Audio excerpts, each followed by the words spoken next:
to God, family, country. Those are my values. And I'm very honored to be here tonight with you because the middle term of that is family. For the first time in this entire campaign, I have the entire Bishop family here. So if you will join me and welcome them behind you. To the left is my wife, Newberry. We've been married for 27 years, 28. Next to her is, let's start at the other end. The kid with the hat on, that's my oldest, that's Preston Bishop. He's the senior at Clemson University. In the middle, where the fellow will stand up, she's a junior. She's a rising junior at Clemson University. Her twin brother, just so you know, he did not go to Clemson. He spurned Clemson, but he did not embarrass us by going to the University of Georgia or anything like that. Instead, Will is a third-class cadet at our United States Air Force Academy in Colorado.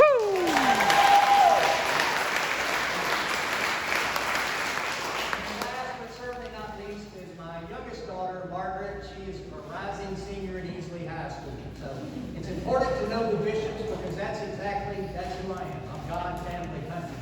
I'm honored to be with you tonight to talk about, I come to this, I'm a bit of an accidental candidate. I never expected to be here. I really did. Some of you know what I did, some of you don't. Let me tell you a little about me. For the past 27 years, I worked as a communications director for Senator Lindsey Graham. But instead of being in D.C., I got to raise my family and do my job living in Pickens, South Carolina, Pickens County, the most conservative county in South Carolina. And I got to do this. So I've been tested anything over the last 27 years in politics, whether it was the Clinton impeachment trial, whether it's 2 impeachment trials for President Trump, we did that. Whether it's confirmation of 5 Supreme Court justices who gave us the Dobbs decision, which promoted pro-life. I played a role in all of that. And I come to you today, these are serious issues. We're in a serious time in our country, and I'm a serious person. Some people will like my background, some won't. I can handle it either which way. If you like it, vote for me. If you don't, I understand. But I've been to the border. I want to tell you, the biggest issue facing our country today is the border.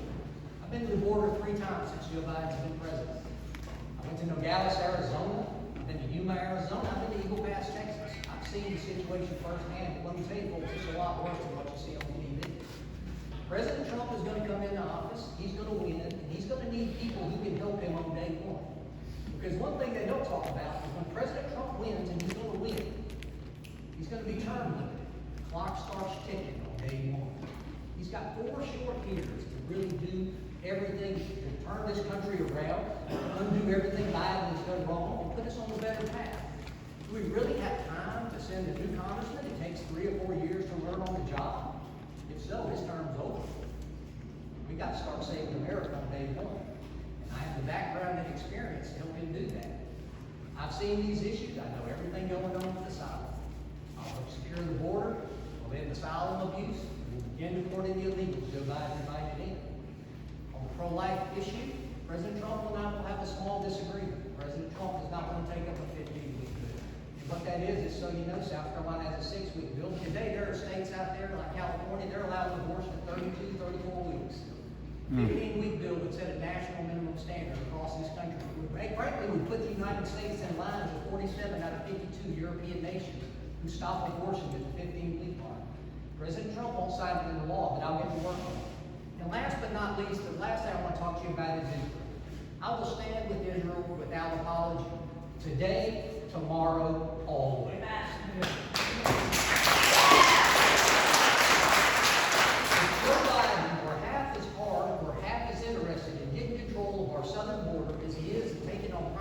Benjamin Netanyahu, our country and the world would be a lot better off.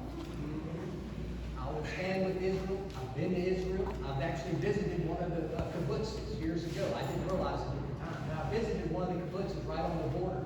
It was a scene where 62 Israelis were murdered by Hamas. I know exactly. I know that issue. Israel is our best and dearest friend. You can go on my website, Bishop, number 4 Congress. I'm a Clemson guy, so I'll take number 4 for Deshaun Watson and Steve Fuller. Bishop, number 4 Congress.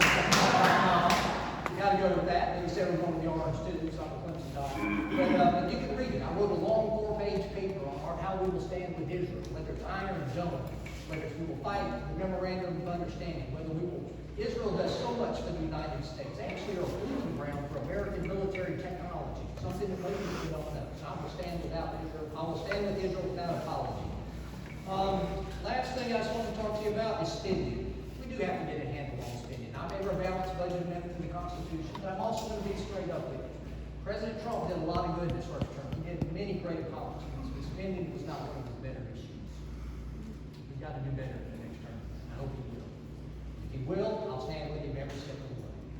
I'm happy to take any questions. Any questions? The first question is about what groups would you join, right? Correct. Yes, And ma'am. how do we know you're going to vote for us? You'll be able to see exactly my voting record. I'll tell you exactly. That's what I said. I'll come in here and tell you where I disagree with President Trump. I think he's a very good honorable citizen. You can look at my voting record. I'll be happy to do that. Happy to talk to people. I'm happy to answer any questions you have. I like discussing issues. I like listening to people. I like talking to you.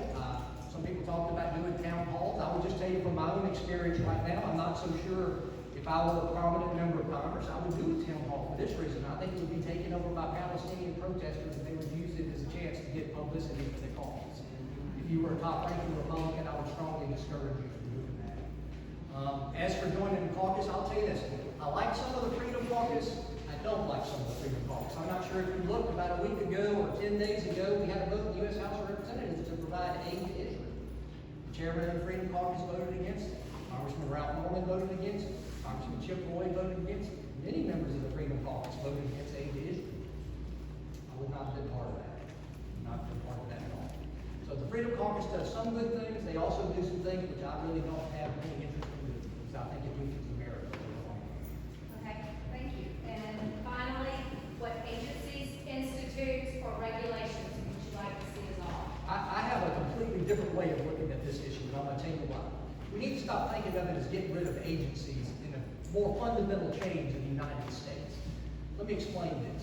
The Department of Interior owns a lot of Western lands. If you've ever been to Colorado, Wyoming, Montana, they own most of the place. The best thing we can do as conservatives is not figure out which agency we want to move. We want to start moving them out of Washington. We want to take the Department of Interior and say, "Want to work for the Department of Interior? Well, come to our new office out here in Wyoming." The Department of Veterans Affairs, South Carolina, Florida, we have lots of veterans in those states. The Department of Veterans Affairs, let's move it to Florida. The FBI, let's go move it to Nebraska. You know why? Because if they live in Nebraska, they would be more worried about fentanyl, drug pushers, carjackers than they are about Russian collusion. The reason those agencies are so unresponsive is they are in Washington. When they are in Washington, they represent Washington. Move the agencies to America, they will represent America. That's what we need to do.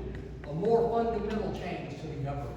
Not just getting rid of an agency, getting rid of the mentality. And we all saw it during COVID. You can virtually do any job in the world today, any location in the world. Why do they have to be in Washington, D.C.? I'll tell you this. I tell people think it's a joke. This is a reality. Vladimir Putin got 88% in a Russian-rigged election. You know what percent Joe Biden got in Washington, D.C.? 92%. He will never listen to people like us. People in D.C. will never listen to people like us. They don't really like the 3rd District. They aren't going to ever help us here.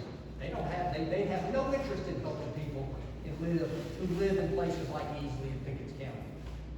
If they move out of Washington, they will start to reflect the values of America. Let's do that. Thank you.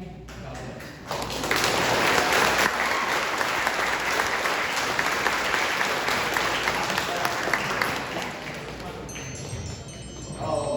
Since one candidate did not show up, it was Mr. Stuart Jones, which, like I said, he was a speaker here a month ago.